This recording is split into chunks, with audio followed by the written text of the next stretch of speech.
Does it usually take?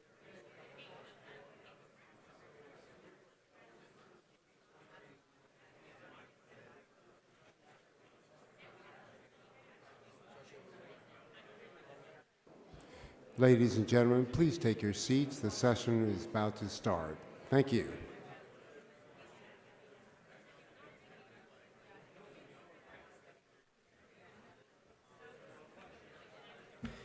Members, we're going to start at about 10:35 because the plenary earlier today was about a couple of minutes late, which pushed our sessions that are going on around the hotel a little bit late. So we're going to give everybody a bit of a grace period. So, folks, if you're out there listening, we're going to start in about 5 minutes. Thanks so much.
All right, gang, let me call this plenary session to order. Everybody come on in and gather yourselves. I know that everybody's been working very hard this morning after the business roundtable we had, and a lot of our sessions are still going on around the hotel. But in respect for everybody's time, we're going to go ahead and start this session as other folks come in. Martin Sundquist is with us today. He's a Senior Vice President and Customer and Community Programs and head of the Wells Fargo Housing Foundation at Wells Fargo Home Lending. He also serves as Executive Director for Leading the Way Home. Today, Martin is here to announce the 2018 Wells Fargo and USCM Community Wins Grant Program. This is the fourth year of this competitive grant program, which is a collaborative effort between the Conference of Mayors, Wells Fargo Bank, and the Wells Fargo Foundation. Please help me welcome Martin Sundquist. Martin.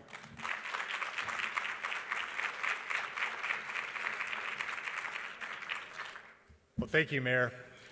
Good morning. I'm Martin Sundquist. I'm with the Wells Fargo Housing Foundation. It's my honor to be here today and join you and share some exciting news.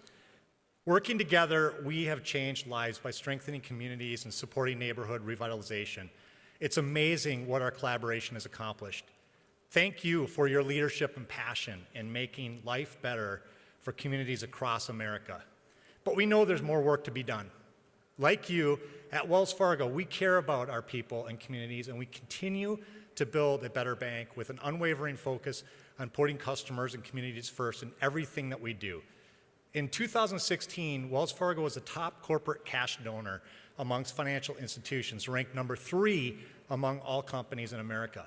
And in 2018, Wells Fargo plans to increase its donations to nonprofits and community organizations by approximately 40% over 2017.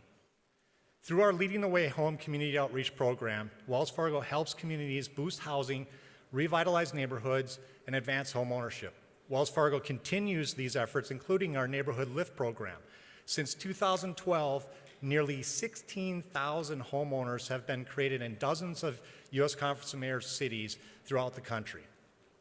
This is part of a $372 million investment by Wells Fargo. Clearly, we understand 2017 brought forward a number of unprecedented challenges for communities across the country, from Texas to Florida to California, Puerto Rico, and beyond. In fact, disaster touched my own family in northern Minnesota when a tornado devastated my mother's farm. We had our barns strewn all over the countryside, but after it happened, neighbors came together to help clean up and help rebuild. Seeing how our community responded is a special reminder of the power of collaboration. And we know there are heroes representing nonprofits across your cities and that can create meaningful change for your communities. That spirit of community in 2015 led the U.S. Conference of Mayors and Wells Fargo to launch a 3-year, $3 million program called Community Wins. And today I have great news to share with you. On behalf of Wells Fargo, I'm delighted to announce that we plan to continue Community Wins with the collaboration of Conference of Mayors and expanding the effort for another 3 years through the year 2020 with an additional commitment of $3 million. Thank you. This $6 million combined investment over 6 years by the Wells Fargo Foundation is an example how private and public sectors can work together to bring solutions that address local economic challenges in cities. Before we cover how to nominate, I want to take a minute and recognize the 2017 Community Wins honorees and thank them for the good work that they're doing. First, we recognize the late San Francisco Mayor Ed Lee, and a $300,000 grant was awarded to a nonprofit called Main Street Launch for its Chinatown initiative for entrepreneurial spirit and innovation. Then Providence, Rhode Island, Mayor Ilarosa was recognized for a $150,000 grant awarded for the creation of Farm Fresh, Rhode Island's new state-of-the-art harvest kitchen that was formerly center of a manufacturing. And Lancaster, Pennsylvania Mayor Gray was recognized for a $150,000 grant awarded to the Community Action Partnership of Lancaster County. This removed lead paint hazards in home-based daycares.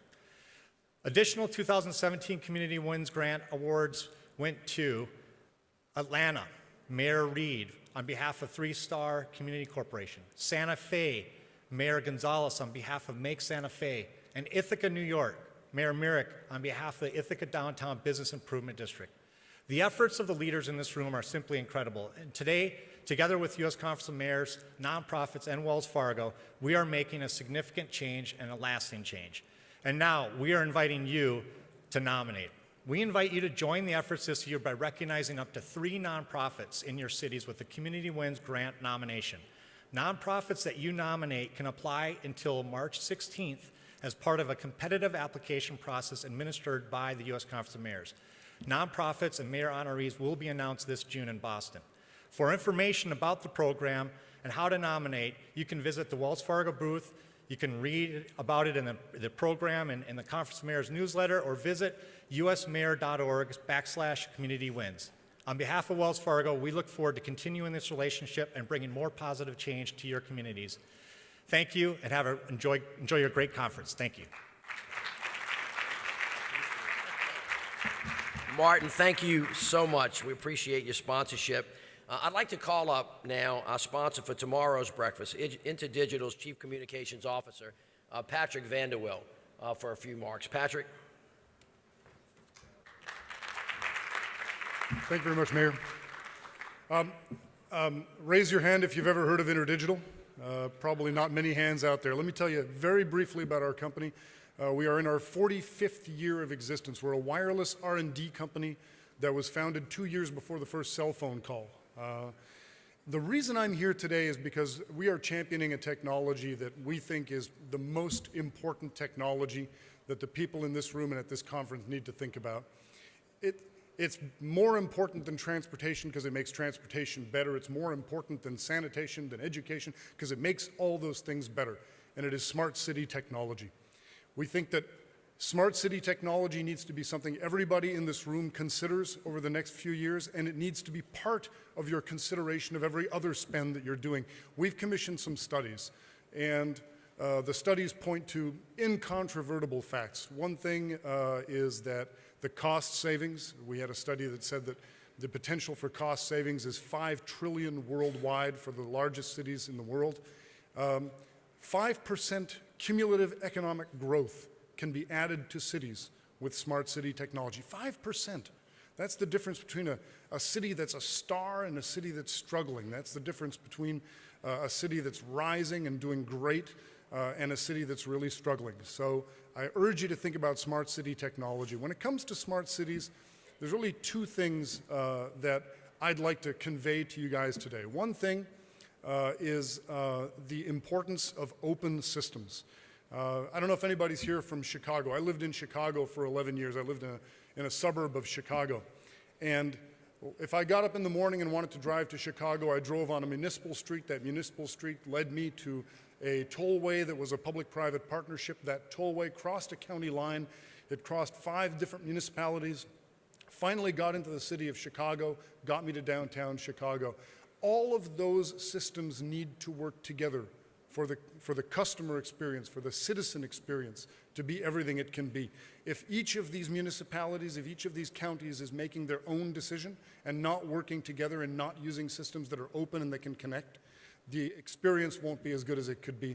The other thing I want to highlight for you all, you're all stewards of the wealth of your communities, and I want to highlight the importance of data and owning your own data.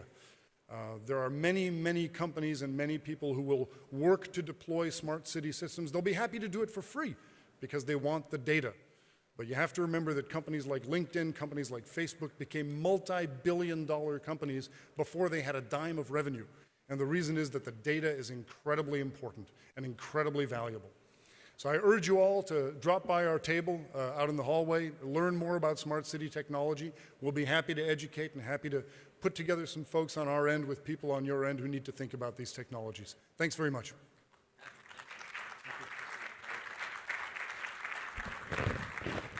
I want to be smart. Patrick, thank you very much for that. I am really excited about what we're about to witness. As mayors, we know that the future of all of our communities relies essentially on our young people. For our cities to grow and succeed, it's critical that our young people are engaged, that they feel connected to resources and opportunity. In New Orleans, we have taken youth development very seriously because of that. Since 2010, we have tripled our funding for the Recreation Department. We've invested $200 million brand new dollars in new facilities citywide. We've invested in job skills training for young people with the summer job programs that have employed over 2,000 people. And through NOLA for Life, our city's comprehensive murder reduction strategy, we're focused on those young people who are most at risk for falling through the cracks and falling victim to perpetrating or being victims of violence. So this is our most important work, but obviously we can't do it alone. So the plenary session this morning is focused on new strategies and partnerships that give mayors the resources they need to empower young people in our communities by bridging divides between police and the young people they serve, by empowering young people to break the cycle of violence, and by connecting our youngest constituents to opportunity. So first, I am really pleased to introduce to you Kathy Behrens. Kathy is the president for social responsibility and player programs at the National Basketball Association. In February 2017, New Orleans was fortunate to host an NBA All-Star Weekend for the third time. The NBA used that weekend as a platform to bring communities together across important topics like police community trust and the NBA's core values of diversity, inclusion, fairness, and respect for others. And it was during those events in New Orleans that I asked the Commissioner, Adam Silver, and Kathy to find ways to work with mayors and to expand this in cities nationwide. And today, Kathy's here to tell us a bit more about that work and about NBA Voices, a new initiative to address social injustice that bridges divides in our communities. Please help me welcome Kathy Behrens.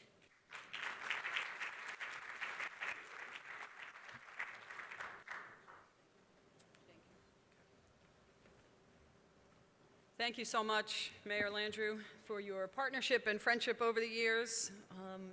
We've hosted multiple All-Star games in New Orleans, and each time we've had the chance to see firsthand the great work that you and your team have accomplished in service to the people of New Orleans, and thank you for your extraordinary leadership. I'm really honored to be with all of you today. I have a love for public service. I worked for the former governor of New York, Mario Cuomo, for 7 years, so I appreciate all of the hard work and the sacrifice that you all make to be a public servant and to serve your city. So as Mayor Landrieu said, I want to talk a little bit about what we think is a unique platform that we've developed with the U.S. Conference of Mayors. It leverages the collective power of local leaders, of our NBA teams and our players to try to bridge the racial and economic divide that's in our communities. And we really are striving at the same time to empower the next generation of leaders. Teams and players in the NBA and the WNBA have a long history of standing up for social justice, for speaking out against inequality. When Dr. King gave his famous I Have a Dream speech not far from here, the great NBA legend Bill Russell was there to hear it, and he has inspired a new generation of leaders. Of course, today they have a lot more advantages than Bill and his generation did. With one tweet or one post, our players are able to reach millions of kids, millions of thought leaders, and we are trying to use that power to leverage to do even more in our communities. We're doing that by hosting community conversations for young people, parents, local leaders, and members of law enforcement. We're launching a program called Building Bridges Through Basketball to use the power of our game to break down barriers and bring people together, to develop important bonds of trust between young people, mentors, community leaders, and law enforcement. And we are deepening our commitment to mentoring, focusing on our partnership with Mentor and My Brother's Keeper, so that we can highlight the power of mentoring and recruit new mentors for young boys and men of color. While every community faces its own challenge and dynamics, we are more convinced than ever that when you sit down with someone face to face and really listen to their perspective and their experiences, real change can be possible. We have been involved in hundreds of different events, and our partnership with the U.S. Conference of Mayors has given us a new opportunity. That's why we launched over MLK Weekend NBA Voices, our public-facing social justice platform to grow and expand this work and to amplify the voices not only of our players and our partners, but of our fans as well, to encourage young people to use their opportunities, to use their voice to make a difference in their communities. Following the successful program in New Orleans, we've now worked with mayors in Atlanta, Oakland, and Milwaukee, and have seen NBA and WNBA players sit down with young people and law enforcement for facilitated discussions about race, policing, and mentorship. I want to share with you a short video of what one of these events looks like, thanks to the leadership of Milwaukee Mayor Tom Barrett and the Milwaukee Bucks organization and some really terrific NBA players. Please roll the video. Milwaukee has a lot of beautiful things happening, but it's a very segregated community. Only 49.1% of African American boys are graduating from high school. We have the highest incarceration rate for Black men ages 18 to 64. to be able to come together, work together, and just have a common goal as far as addressing some of these issues, I think it's truthfully the answer.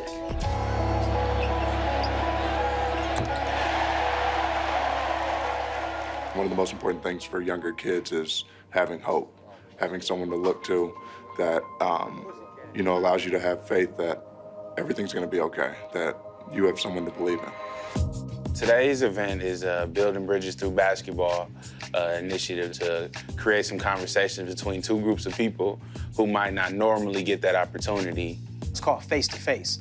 And what it is we take two seemingly disparate groups, put them together, and have those elephant in the room conversations. You can understand someone else on a whole different level if you listen to them and you take their perspective, you put yourself in their shoes, and you really try to understand what they're going through every day. When we are able to let go of our stereotypes and really listen to the stories of another human being, we see them as a human being, and then we see that we have a lot more in common than we think we do with other people. If the athletes are out there in the community connecting with young people, I think it's a megaphone that's bigger than just about anyone's megaphone. We're happy that the Bucks are so critically important to this community and so involved. To talk about a problem, anybody can do that. The real issue is, can you talk about solutions? And that's what the Bucks are all about, is what can we do to make life better? Just because of where they started at their circumstances now, that's not where they have to end. That's not where they have to stay. They can be better, they can be more, they can be what they want to be. Hopefully we can achieve some unity and bridge some of the gaps that we have in our community and in our country. You can win championships, but if you're not helping to change your city, especially a city like Milwaukee that's got segregation issues, poverty issues, to me, that's the sign of a real NBA team. What are you doing to really make an impact in changing the city? 1, 2, 3.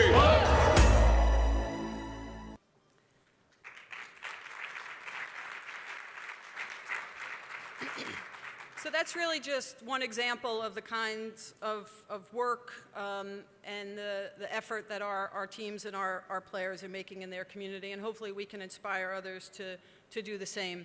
I really thank each and every one of you for your leadership on these issues and for not shying away from the hard work that's required of all of us to improve the lives of the people who live in our communities and who work there, especially for the young people. We thank you for your partnership, we thank you for your leadership, and we look forward to doing even more together. Thank you so much for having us.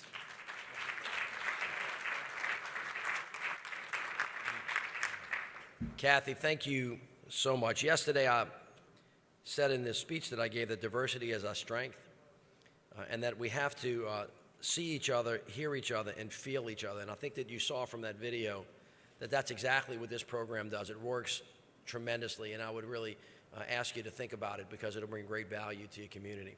Now, I'm pleased to welcome back a very close friend to the Conference of Mayors, Mr. Broderick Johnson, who's with us. Broderick served as assistant to the President and Cabinet Secretary under President Barack Obama. As the chair of My Brother's Keeper Task Force, he helped lead one of President Obama's signature initiatives to address persistent opportunity gaps, particularly facing boys and young men of color, and to ensure that all youth can reach their potential. He continues to shape that work as chair of the MBK Alliance Advisory Board, and he is also a partner at the international law firm of Bryan Cave. Broderick has addressed our conference frequently, and he's with us today to moderate the mayor's panels with our great mayors. Broderick, thank you so much. Thank you. Mitch, thank you very much, brothers. Great to be here with you. I really appreciate seeing you again and being part of this. And you too, Steve, man, it's great to see you as well. It's great to be here. So good morning. I was joking with some of my former White House colleagues about how good it is, how good it feels to be back at an address that starts with 1600. We miss the other building quite a bit, as you can imagine, but it's so great to be here this morning and to be part of this very important discussion on how mayors across the country, particularly these three mayors, work every day to empower young people in our communities and to build trust between youth, communities, and police. It's also an honor to be here and to extend greetings on behalf of the 44th President of the United States and the entire MBK Alliance family. I miss working with President Obama every day. There's nowhere I go in the country where people don't say, please tell President Obama, please tell the former First Lady how much we miss them. And I certainly do as well, but I get to continue to work with them through the My Brother's Keeper work, so I'm very, very grateful for that. So let me take you back 4 years ago. It's amazing how fast time goes, but 4 years ago, in the East Room of the White House, when President Obama signed a proclamation establishing My Brother's Keeper. The symbolism of that moment, I think, often can get lost, but I want to bring it to all of you. President Obama signed that proclamation establishing My Brother's Keeper in the same room where President Johnson signed the 1964 Civil Rights Act into law. Imagine the significance. Two very, very important presidential actions taking place in that same room 50 years apart, in many ways addressing the same issues. We shouldn't forget about that, how important that symbolism was and what it says about President Obama and what was so important to him to establish and to continue in his post-presidency. So for 4 years, My Brother's Keeper, and later the My Brother's Keeper Alliance, which was an independent nonprofit, have been at the center of President Obama's lifelong mission and agenda to expand opportunities and reduce disparities for young people in the greatest need.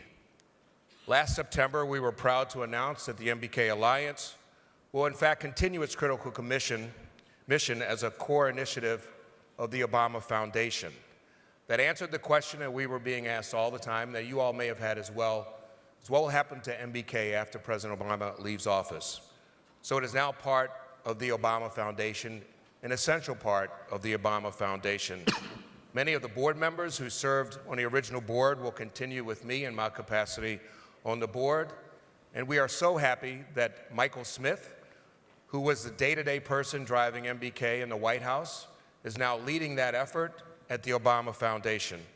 Michael is one of the most committed, personal, and professional people working in this area, and it's so great to have Michael as the leader of the effort in the Obama Foundation.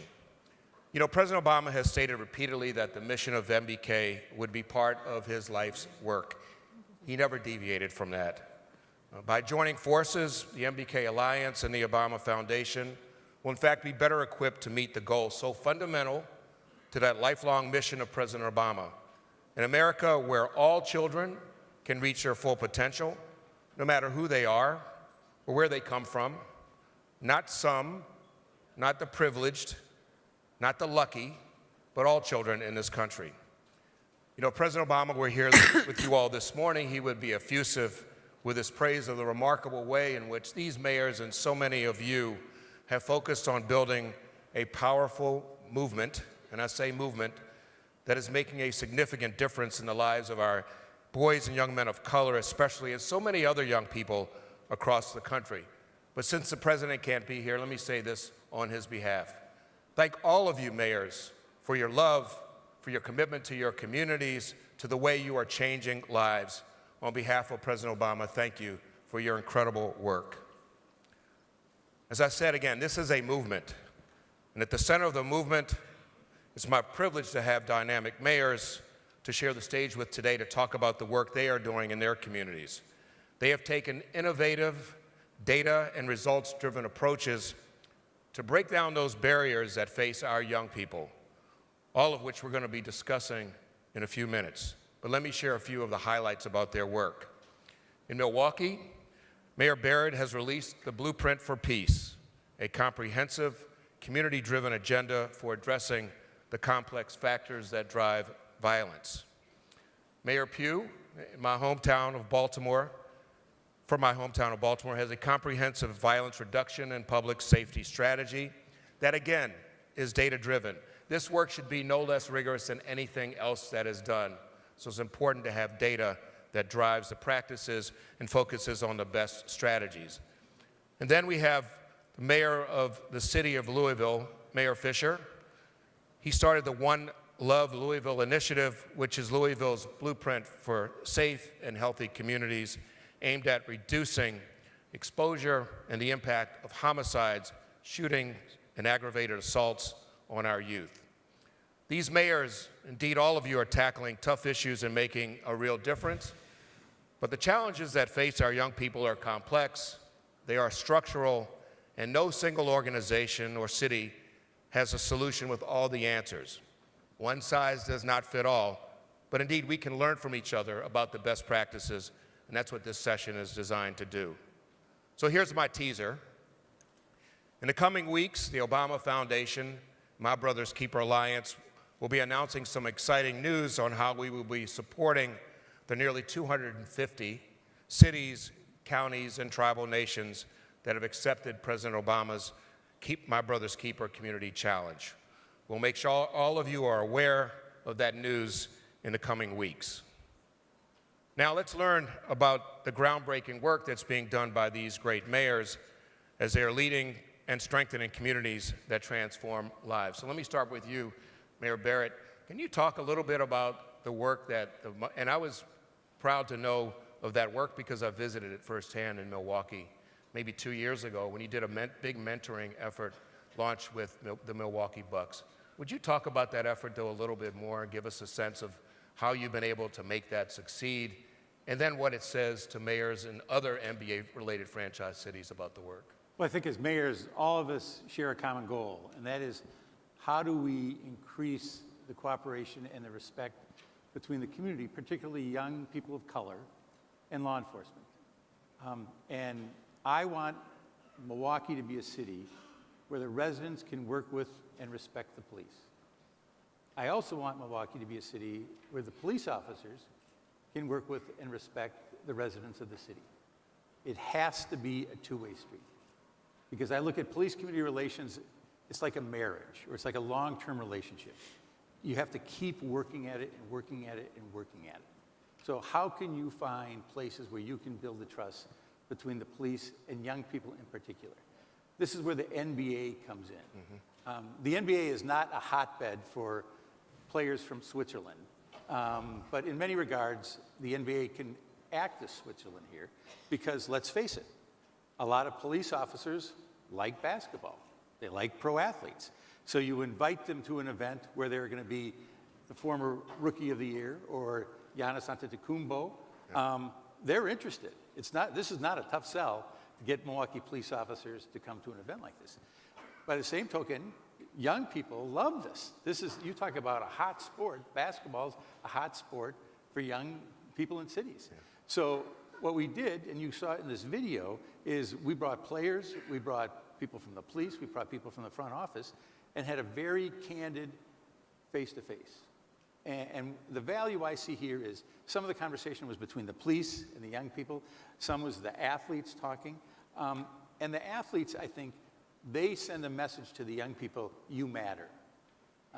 Any 15-year-old who is sitting with an NBA player, that's cool. And for any police officer sitting with an NBA player, that's cool. So I think the NBA is uniquely positioned because of its popularity, particularly in urban areas, to act as a change agent. And the Milwaukee Bucks have taken that very, very seriously. They have a strong mentoring program. That's when you were in Milwaukee. Right. We're developing that with Big Brothers, Big Sisters. They work with Safe and Sound, a unique local organization to get out in the community. They have programs for midnight basketball. And as a mayor, I'd rather be talking about basketball than bullets, no matter how controversial it is. And finally, and I think this is important too, they've embarked on a trauma-informed coaching initiative because this isn't all about pro sports.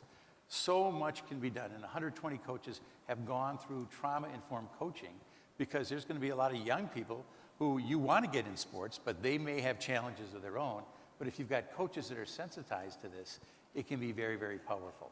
So the Bucks have stepped up big time, and I think that this can be replicated in any NBA area, not just the city itself, but any NBA area.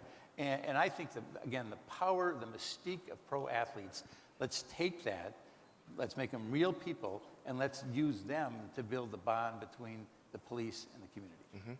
And is one of your other goals to make sure that the youth in your community, when they engage with police officers, also get a sense that these would be great careers for them to... Oh, we love doing that. And I've gone into locker rooms after high school games trying to tell young people, this is a community you look for. I need more police officers of color. I think playing high school sports, for example, you learn how to work with other people. So to me, that's a fertile recruiting ground to get young people involved in law enforcement or in firefighting, for that matter. Right, yeah, that's great, thank you. So Mayor Pugh, I think you know how much I love you being the mayor of my hometown. Yes. And taking care of like dozens of cousins of mine who are still in Baltimore. And I do. And I hope they're behaving well. We're So it's great. It's, most of them. Most of them are, yes, that's right. You have a list, share it with me. Yeah, we'll cut them off. So it's so great to be here with you. You recently made a pretty bold move in naming a new police commissioner in Baltimore. And I know that in talking about the importance of that, you emphasize the issue of police-community relations and getting the officers more in communities. Would you talk about that and what really drove you to make that decision? Yeah, but let me back up a little bit because I think part of the issue for all of us is really attacking the problem itself. You know, because many cities, urban environments specifically, have been underinvested in for so long. Neighborhoods and communities have been neglected. I think that's where the Brothers Keepers comes into play. And so we created a Black Male Initiative office. But, you know, one of the big issues that all of us must face is illiteracy in our communities, the need to educate young people, to create job opportunities, and to meet them where they are. And part of that is, how do you engage them? How do you make sure that you're creating apprenticeships and job opportunities and you're educating them at the same time and preparing them for today's workforce? You know, what I tell all of my city agencies that it really truly is about collaboration. And so one of the things I did, which led up to the release of the current police commissioner, is I created an initiative around community engagement. I did a call to action when I first became mayor. And I have about 30 or 40 groups who sit at the table with me every other week in City Hall, whose feet are on the ground. I'm talking about everybody from, you know, Umar Boxing, to the Nation of Islam, to the Office of Employment Development, to say, how do we deal with these young people who are not in school, who need jobs? And so we've created job initiatives and apprenticeships around them. But what I did was I put all of my city agencies in the room with my command staff of my police department to see who really does understand community engagement. And I watched my command staff, I watched the various police officers interact with the communities. You know, we're under a federal mandate as it relates to our consent decree, so that piece is in place, so we're monitoring the activities of our police department. But it is about how you improve that relationship with the police and the community, coming off of Freddie Gray, you know, and all the distrust that exists in our neighborhoods and our community. It was really important that not only are we interacting with each other, that we're meeting the needs of these young people. And that's why I say to corporate America, this is no time to abandon urban cities, that everybody needs to lean in and realize that, you know, it's not just about minimum wage jobs, it's about jobs for the future. What kind of training are we providing? And that's why I say it's a collaborative effort. It's everybody engaged in this process. So creating the Black Male Initiative Office so that we can work with your collaboration and focus in on, you know, and there's still, when we talk about various populations in this country, African-American males are still the highest unemployed, the lowest paid, and to pretend that that does not exist and that we're not addressing that, you know, is a real issue for all of us, especially those of us who are running cities where the population is 67% African-American. And so these young people don't have folks that they can look up to, that they can see that in those positions, which is why when we did our Youth Works program, I raised $18 million to get young people working. But what I've said to the corporate community is, please don't just throw us money. Take these young people into your companies, into your corporations, and show them what they can't see. And that's part of our responsibility. And so what I said to I watched the numbers. You know, I believe in being fair. You know, he was there when I got there. But my opportunity to work with all of the command staff, because it was an initiative that I created, gave me the opportunity to look inside of the police department to come up with an individual that I believe can lead Baltimore for the future. Yeah, well, that's great, and all the best with that. What do you also tell the people in the communities, the young people, their parents, and other adults about their responsibilities to improve their own circumstances. Well, that's, that's a part of the call to action initiative. When I said early on when I became mayor that I can't do this work by myself, I called on the community to come and sit down and talk with me about what they considered to be solutions. And out of that came a listening tour, walking around in neighborhoods and communities, talking directly to people and finding out what the needs are. And then looking at my own capital investment projects over the decades. And you can see, and I tell people, these aren't just poor neighborhoods. They're not poor neighborhoods. Right. They're underinvested neighborhoods. And so having those conversations and bringing them into the room and opening up our rec centers, so that people can, come into those rec centers at untraditional hours, providing food for young people and people, when you close schools, how are these young people who are homeless and those kinds of individuals, how do they eat? So having that cooperation and collaboration and addressing the needs of the young people in our neighborhoods and our community. If it's illiteracy, then get them illiteracy training. Right. If it's job skills, get them job skills. If it's schools that are inadequate, make sure those schools are adequate, even though I don't control them. But at the same time, I recognize that we have a role as mayors to change the outcomes for the young people that we're all responsible for. Yeah. Well, I'm so proud to be a product of Baltimore. And it's an incredible city with great things happening. So thank you. So Mayor Fisher, I can't help but joke about this, though. We started talking about basketball. 2013, my beloved University of Michigan played Louisville for the national championship. And but for a couple of calls by the officials, we would have been national champions that year. But let me shift gears a bit to what we're here to talk about, and that is... You've gotten over it. You've been carrying that a long time, man. I'll never get over it. It was quite a moment. But anyway, let's talk about the great work that you're doing around workforce development. There are so many, millions of young people in this country who are considered disconnected youth.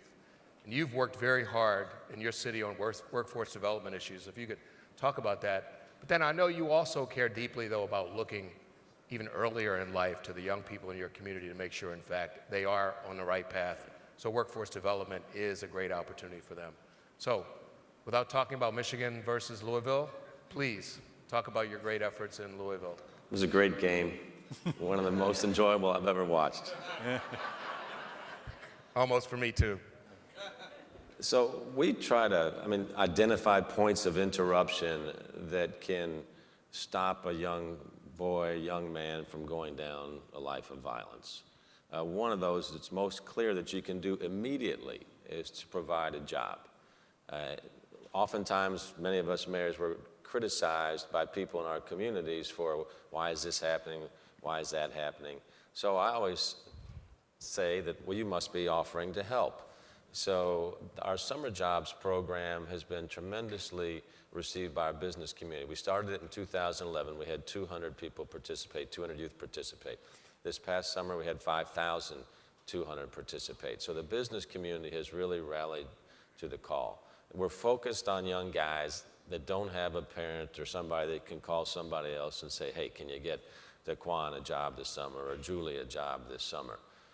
The results transform these kids' lives. Many of them, as we all know, it's the first paycheck they've received. So we're just trying to dig deeper and deeper into the whole summer jobs experience. It's led to some beautiful carry-on stories with employment next summer, the next summer, help going to college, internships, apprenticeships. And what we find is that people in the companies get as much out of this experience as the young person that has the job as well. So I'm happy to share anything on this, but get your summer jobs program scaled up in a big way.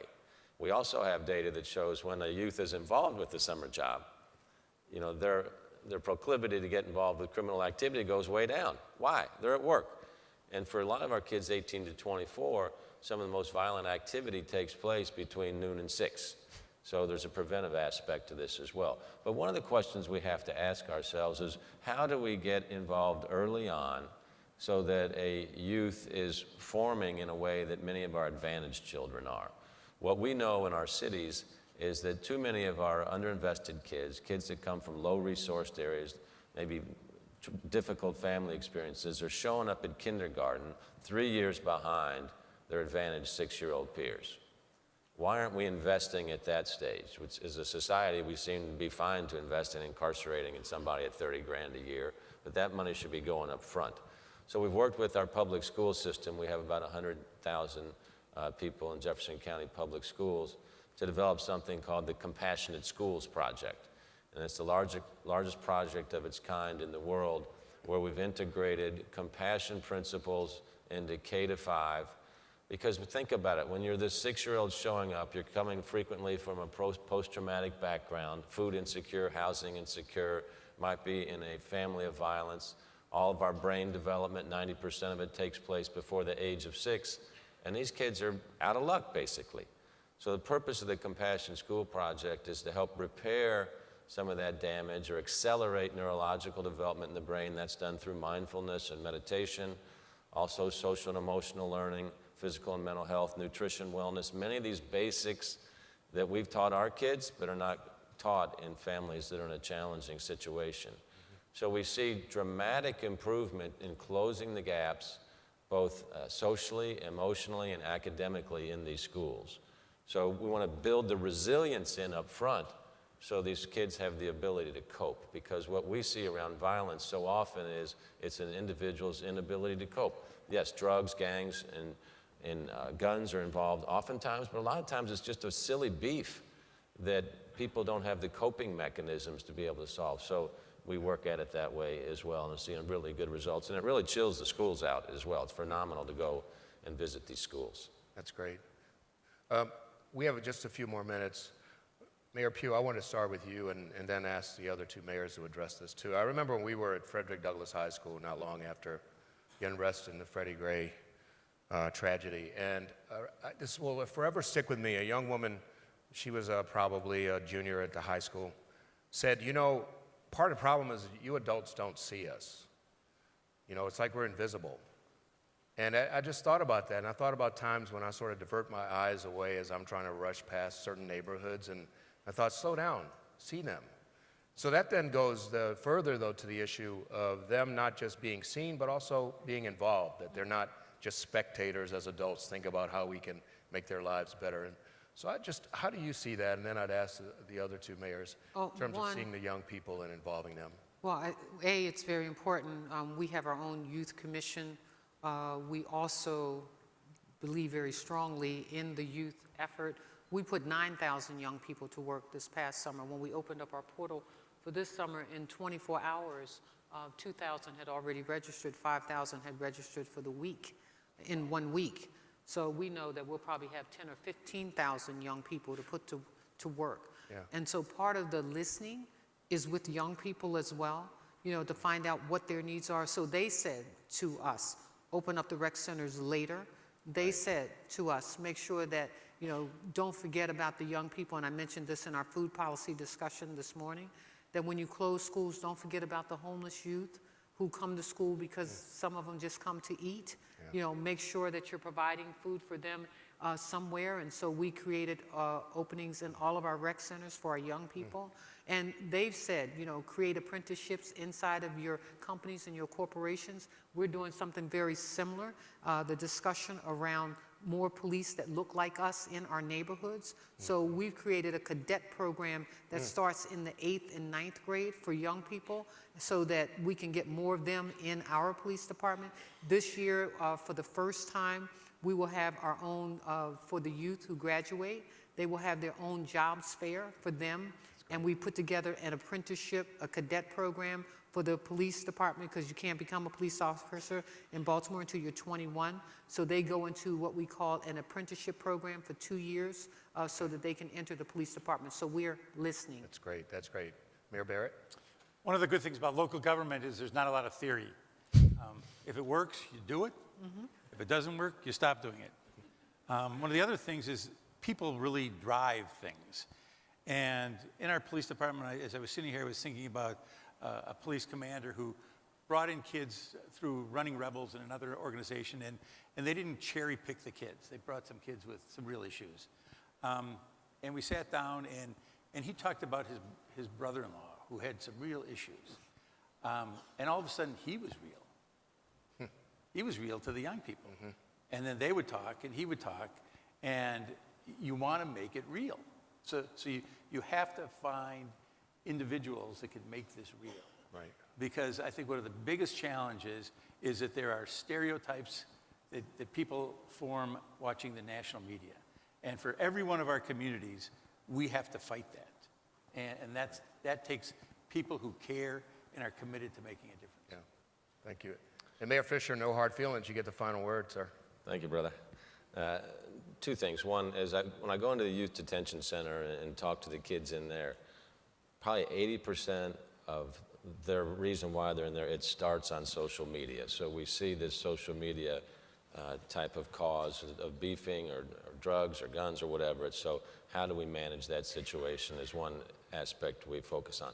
The problem or challenge we have with our youth implementation teams is lack of consistency sometimes of who's showing up and not. So we're going to launch an experiment with Central High School, which is Muhammad Ali's high school, with one of their government classes. So it's juniors and seniors of primarily African-American boys and girls that really understand the street, and they're studying it through their government class, and integrate that class with our Office for Safe and Healthy Neighborhoods. So over a longer period of time, we can really dig into some of these issues with them as they're studying and they're giving us good feedback. So I'm optimistic that might get us to a different level of quality in terms of that street mayor's office feedback. Great, thank you.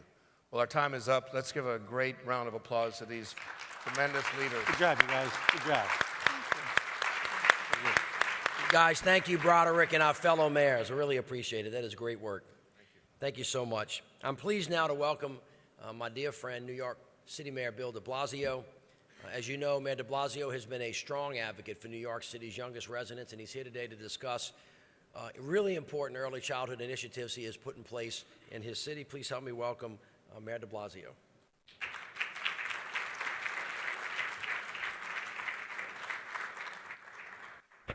Thank you, Mayor Landrieu. I want to thank you for your leadership of this organization and for pulling us towards this kind of conversation. Mitch, anyone who spends time with Mitch Landrieu understands how much heart he brings to this work. And I know what you've done devoted to the youth of your city. And this is the conversation that we need to have here and all over this country. I want to, of course, thank my colleagues who just gathered in the panel. All of them are doing such important work in their cities, Mayor Fisher, Mayor Barrett, and Mayor Pugh. In a moment, I'm going to speak very briefly because we want to get on to a real hero. And I want to say with humility that a lot of what we've been able to do in my city, and I imagine it's true in a lot of other cities, when it comes to reaching our youngest children in particular, a lot of that was because one person actually got us all to think about these issues as a nation decades ago. And I think it's safe to say if Marian Wright Edelman had not started the national conversation, had not forced all of us to recognize how important early childhood education is, I'm not sure we would have made the progress we've made. I'm not sure it would have been possible without that one indispensable voice and that visionary understanding. So you're going to hear from her in a moment, but I'd like you to applaud her right now. Marian Wright Edelman, thank you.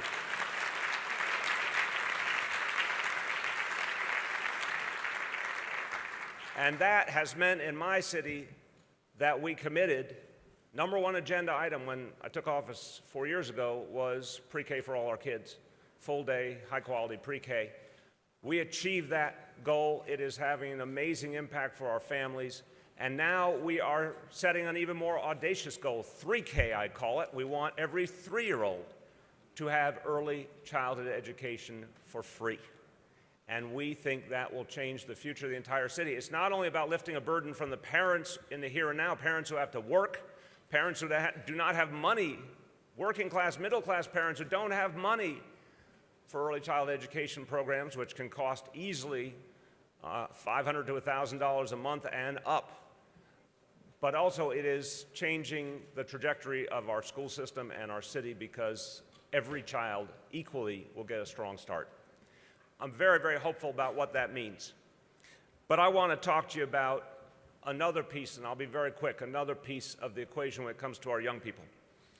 And that is, and we heard it in the previous panel, the relationship between our young people and the larger society around them, and most especially with our police officers, and how much we have to change that and how much we can change that. And I want to use the example of my city, and I want to tell you, we've been through our share of tough times.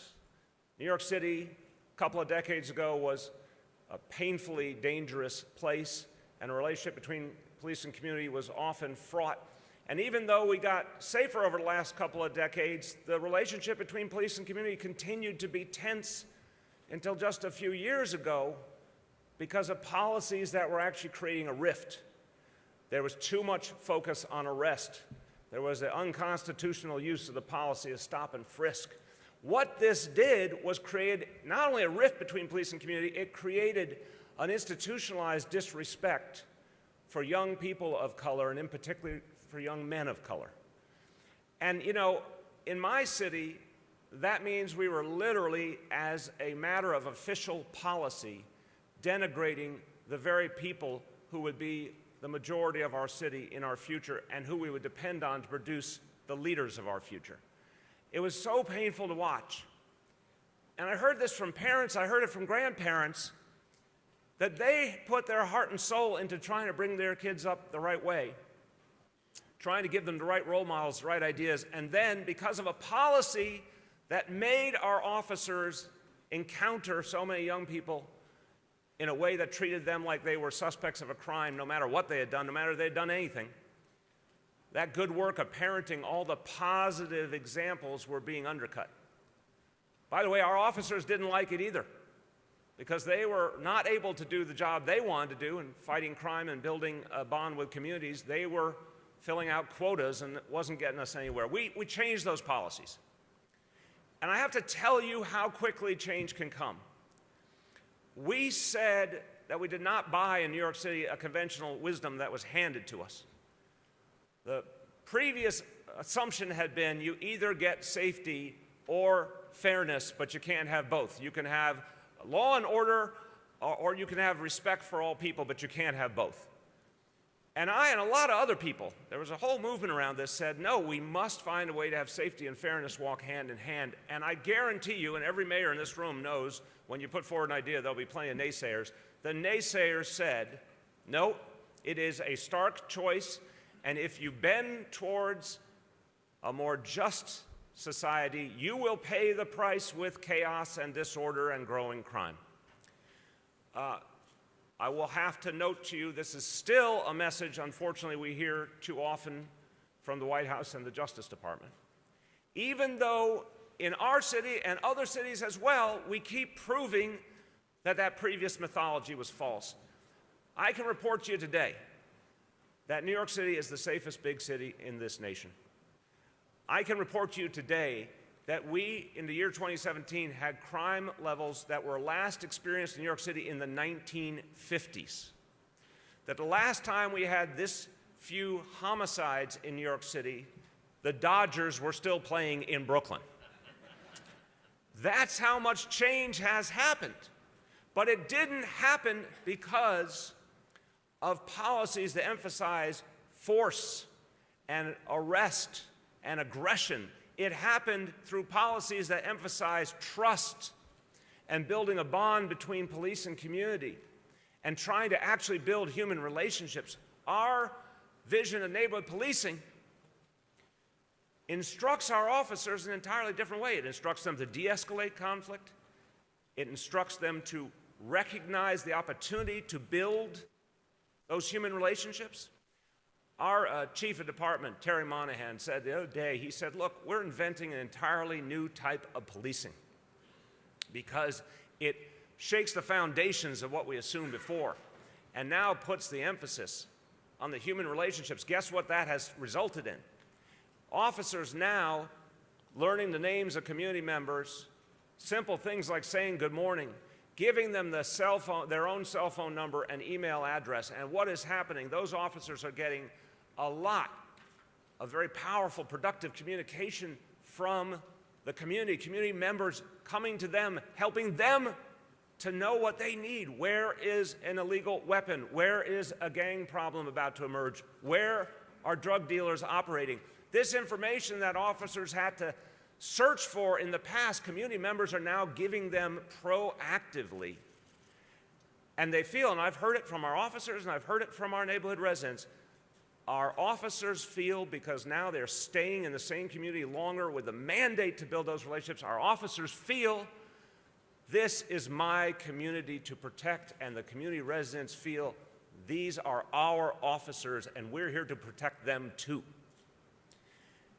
That bond, that mutual respect, that trust starts to permeate, and it has resulted in lower levels of crime. It is not just feel good, it has resulted in lower levels of crime. So I'll finish up with this point. We believe fundamentally in New York City that we have become the safest big city in America because we turned to our communities, not away from them. Because the human factor matters a lot more than the conventional wisdom ever recognized.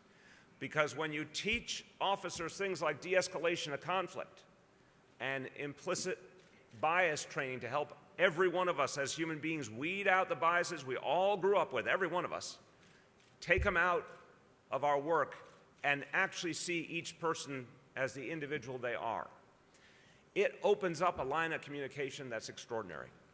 And nowhere is that more deeply felt than among our young people.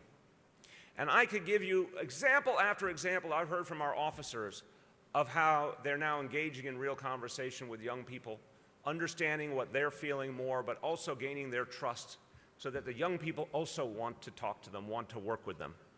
I'll give you one quick vignette. I was at a meeting with some of our police leaders from Brooklyn. And I asked them how the neighborhood policing initiative was going, and they told me, different numbers, different examples. And then one of our captains of a precinct said to me, oh, we're doing a lot of things with the community, like, for example, the prom dresses. And he just started on to another sentence. And I said, wait a minute, Captain, what do you mean the prom dresses? And he said, well, at the precinct, we started talking to a lot of the young people and a lot of the teachers, and they said one of the real challenges was, the prom is something that kids looking forward to their whole lives, and there are a lot of young people couldn't afford the right clothing, and a lot of young women in particular felt very self-conscious about that. So the precinct took a collection to buy some of these young women prom dresses so they could feel that that incredible moment in their life was all they hoped it would be. Think about what that communicates to all the other young people and to the families of that neighborhood, that their officers cared enough and understood enough about them to do that for them. So, my friends, I just leave you with this. When you hear stories like that and you see them in action, but you also see the total impact it can have, that building of trust can result in so much more safety and can create a reality where everyone actually feels they're on the same team. It's not easy, it's not perfect, but it is working. And if one thing summarizes the work of mayors who understand the grassroots better than anyone, we are the builders of trust. We don't care who's out there trying to divide us in our society. We are the builders of trust. And trust can lead to a safer society and a society that truly respects our young people. That's the way forward. Thank you so much.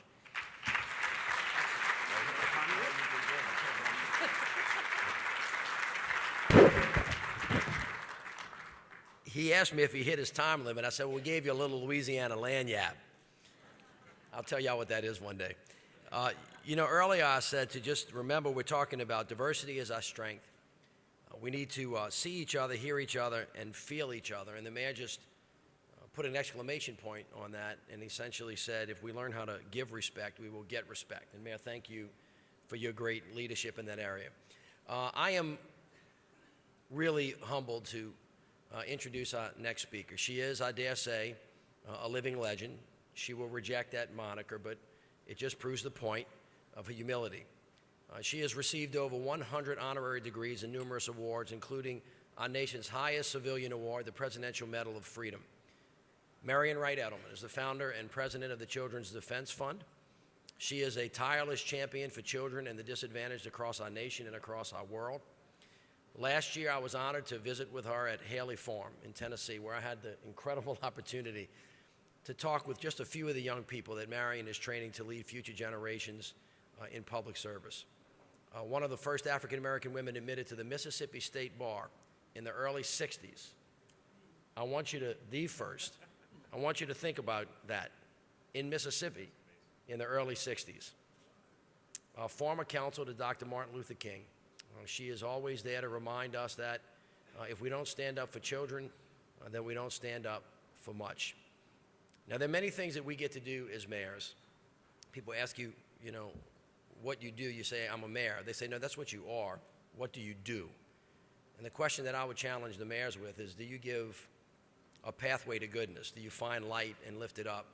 Do you find out where people who have been laboring in the fields are still out there, even though people may not see where they are and what they're doing? And I would really offer to you that the woman that's about to address us is really a great American hero, and I am honored to know her and call her my friend. Please help me welcome Marion Wright Edelman.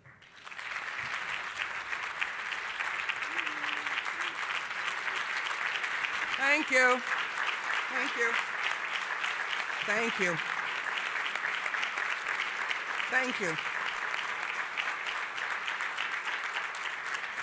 I'm here to thank you because you've been partners with the Children's Defense Fund, and I want to thank your staff, but I want to thank the mayors and the leadership over the years, because you're the first people we call when we need strong partners to build protections for children. So I just want to say you have been invaluable, and we're going to need you more even now than ever, because I think we're at the most dangerous time that I've seen in my lifetime. And I'll just say that our commitment has to be that we are not going to go backwards. We're going to go forward.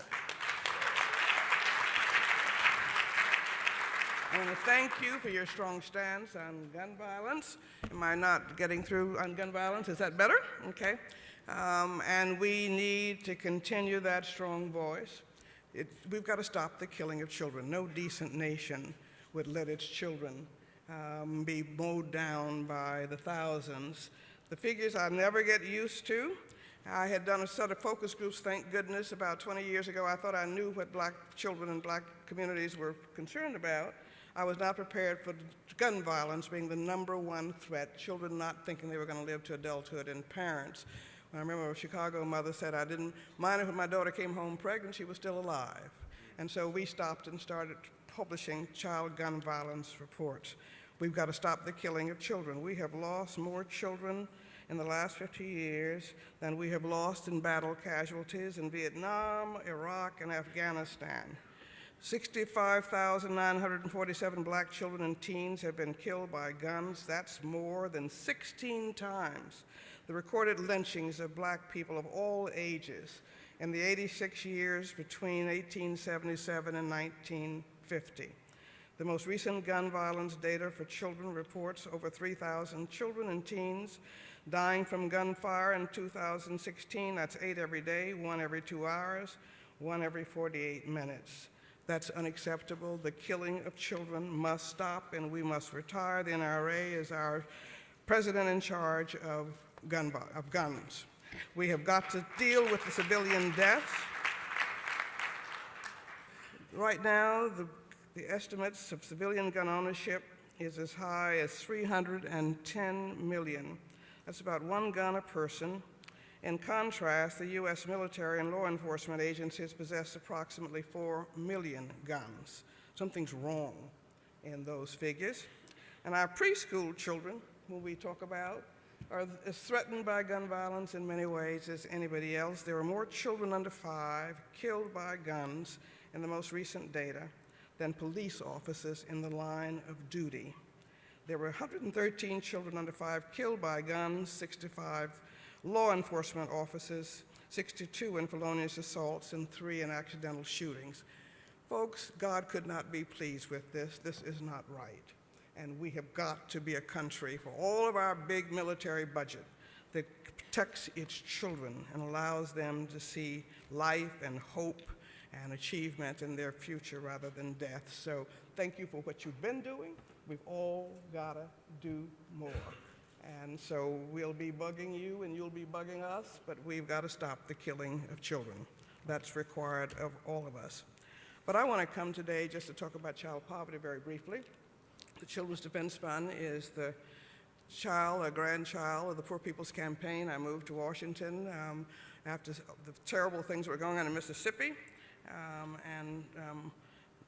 after the Mississippi Freedom Democratic Party challenge to the Democratic Party in New Jersey, in Atlantic City. They were trying to push people out. They were trying to starve them out of Mississippi.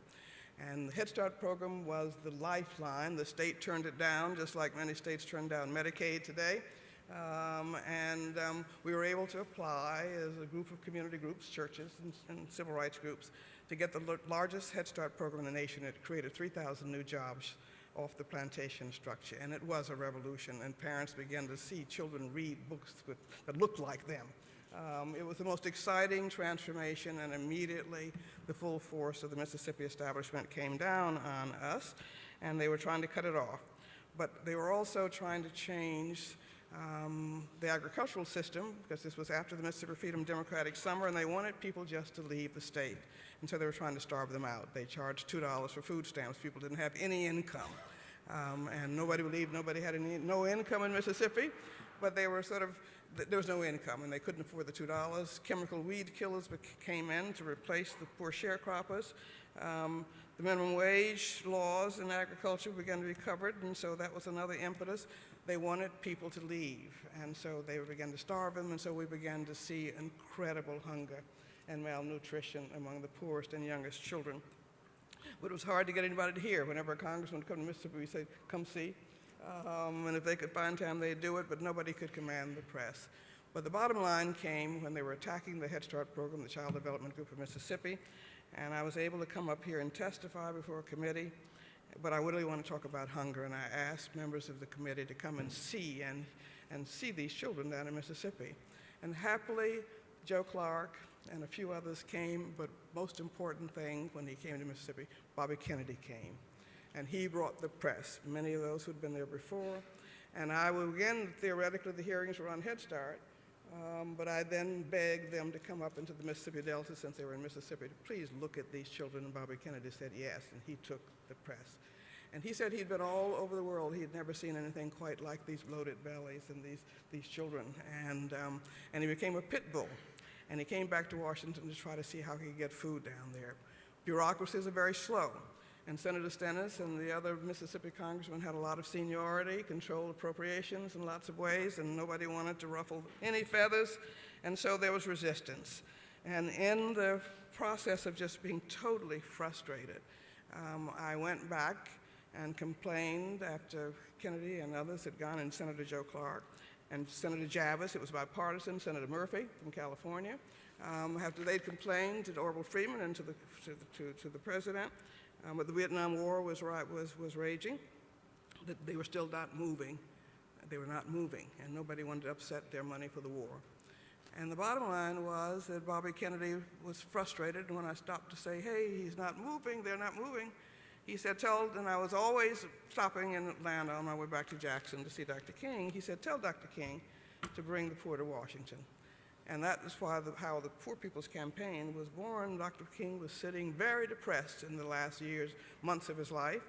The Vietnam War criticism had really made him an alien. He was really depressed, and I always loved the fact that he was able to be who he was and to share his uncertainties and his struggles, and I often remember that when things get hard. But he was sitting in his little unprepossessing office after the Vietnam speech at Riverside when everybody was against him, and I translated.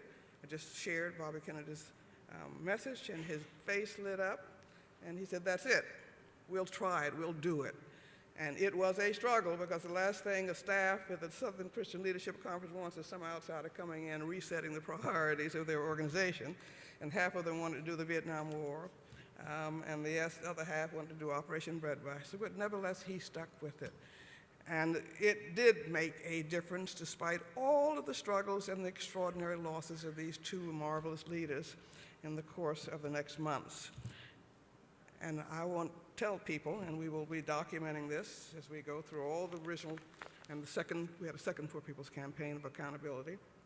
But everybody here on these food stamp programs and WIC and school lunch and school breakfast that have expanded and are a real safety net ought to thank them poor people in the mud in Resurrection City, because it takes a lot of grunt work and follow-up work and quiet work. And we had a second Poor People's Campaign of Accountability, and President Nixon met with all of us in the White House with the representatives led by Abernathy, and he denied that this was not just a Mississippi problem.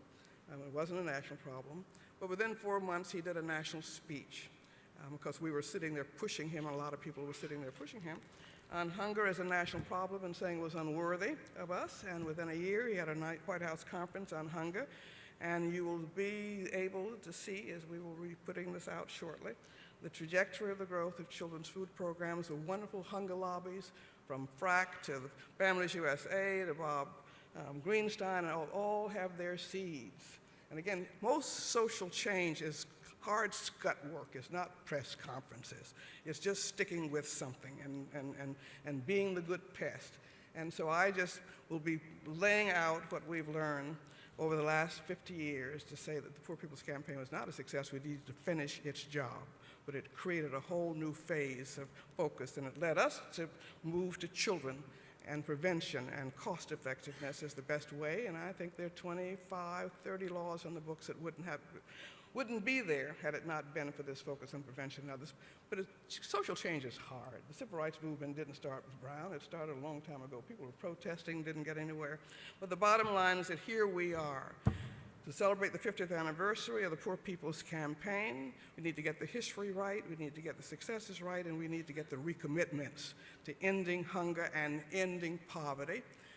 About 15 years ago, we asked the Nobel laureate at MIT, Bob Solow, to look at the cost of child poverty and the disgracefulness and the impracticality of letting the children be the poorest group of Americans. And he did, and he concluded that every year we kept what was then 14.5 million children in poverty, cost this country $500 billion in dropouts and in prison costs and in other dependency costs. So we began to talk about how we needed to eliminate child poverty back then. We, 3 years ago, asked the Urban Institute to look at 9 policies that could have a poverty alleviation impact. And we were so poor when we were starting, we decided to focus on health financing rather than housing financing. We couldn't do them both, but housing turned out to be the #1 big issue in terms of poverty alleviation. And I just hate walking through our cities now and seeing the poor all over the streets. But the bottom line is the 9 policies that the Urban Institute responded to us on told us that we could eliminate child poverty, significantly decrease child poverty, overall by 60%, and black child poverty by 72%, and lift the floor of decency for all of our children for about $77 billion, in contrast to the $500 million that we're all spending in dependency costs and incarceration costs. Our states are spending on average 2.5 times more per prisoner than per public school pupil. I can't think of a dumber investment policy or a crueler investment policy. And all those children need to be sent into schools and into early childhood and to give them a trajectory of hope. And we can do that, and we are going to do that, because we are going to have that movement yet. We have just asked the Urban Institute, and we're waiting on them in the next 2 months, I hope a month, we'll give them 2, to update the policies that we laid out. And we, in this 50th anniversary of the Poor People's Campaign, want to honor Dr. King and Robert Kennedy and all those poor people who struggled to make sure that their children got a better life by launching an End Child Poverty campaign. And if we can't end child poverty in the United States of America with all of our wealth, then we're not worth very much. And if we don't save our children, we're not going to save ourselves. And who's going to be around to compete with the Chinese and the Japanese and all these folk in the new technologies? And we're putting all of our kids in prison, and we're going to break up that cradle to prison pipeline with investments in early childhood, with health care. We know what to do. And so I just wanted to come here today to say, let's go and make our goal ending child poverty. And you can't help children without helping their parents, but we don't like poor dependent adults. And so let's just keep on the cost effectiveness, let's keep on the prevention, let's keep on the decency, and let's keep on the obligation of adults to make sure that we are taking care of the next generation. It's movement time, but I think that children is the focus, and I'm here to say thank you for what you have been doing in partnering with us on children. And come on down, and I want every mayor to be running freedom schools because children need to see role models. 89% of the young people who teach in our freedom schools, which are summer out-of-school time programs and after-school programs, we are stopping summer learning loss, and they're picking up on average 8 months in a year in 6 weeks because it's fun, and they've got all these Black, Latino, and Native American and Native Hawaiian male teachers, models, and young women. But I tell you, the energy is marvelous. It's hard to be, but you can't see. And I'm tired of children just seeing the cafeteria workers and the janitors in their schools. They need to see educated young people who came out of the same conditions that they had. And Mitch came down and put them on fire. He had a good time. It's hard to describe. But we need a new, strong, non-white teacher pipeline, and freedom schools work in detention facilities, they work in homeless shelters. Children need hope. They need good role models. And these make sense. And we are trying not just to have children off the streets, we're trying to make sure that we change the pedagogy of schools and get more people going in education. And that's going to begin to happen. So everybody should talk about freedom schools, go to the website, look at it, should have them everywhere. And let's revamp our public education system. Let's engage parents. Let's engage grandparents. We know what to do. And I tell you, you can go in any freedom school the second day, and they will know every chant, every song. You say, you sure this thing started yesterday? And we just need to make learning fun and empowering. So that's where our movement's going to come from. So I hope you'll start these freedom schools, but I hope in a month or in 2 months when we come out with our call to action to end child poverty in the richest nation on earth and to stop the moral obscenity of having children be our poorest age group. It's going to be our undoing that you will join us. And we will do whatever it has to be done, whatever that has to be done for as long as it has to be here to make sure that we pass on a better nation to our children. Dr. King, I heard for the first time, and I'm ending, at Spelman's Chapel, compulsory chapel, which I hated. They take away your grade points, so we had to go. And they abolished it after I left. I got to be privileged to be the chairman of the Spelman board. And the first thing I did was to reinstitute compulsory chapel. Not every morning, but at least 2 or 3 times a week so that young people could understand what was important and hear the speeches that we heard and remembered. But I heard Dr. King for the first time as a senior at Spelman, and his message was very clear. And I just would end it with him. As he said, you know, life can be very hard and very challenging, but that we absolutely must always move forward. Never move backwards. Always move forward. And that's our message today. We must not, as a nation, move backwards. And if we give up on our children and don't invest in our children, we will never move forward, and God will not be pleased with us, and we would not deserve to move forward. A nation that does not invest in care and love for its children, majority of whom now are non-white and we're dependent on them, is not going to be blessed in the future. So I just thank you for what you've done. It's movement time. The mayors, the counties, everybody has got to take care of its children. And so it's not just about what is right. It is right. But it is also about what's cost effective, and it is also about what is the most effective way to make sure that America's security here and around the world is going to be preserved. And if we're going to be a world leader, invest in the seeds that we have with our children today. So I'm looking forward to our new movement, and I'm looking forward to your partnership, and I thank you from the bottom of my heart.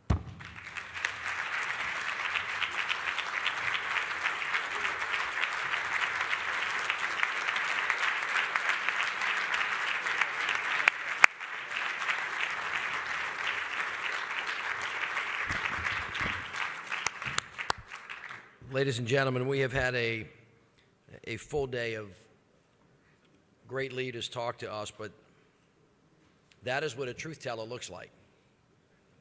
That is what humility looks like. And I think Ms. Edelman challenged us that we know how to drop a precision bomb at an exact location at an exact time, but we don't know how to feed the children in the Mississippi Delta. That's something that we as mayors ought to contemplate. And as we end, as the good book says, let the children come to me. Ms. Edelman just invited the mayors of America to go to the children. And so, Ms. Edelman, you will see the mayors of America with you at Haley Farm this summer. Thank you guys so much. We're going to break now, and we'll be back at our next session. Thank you.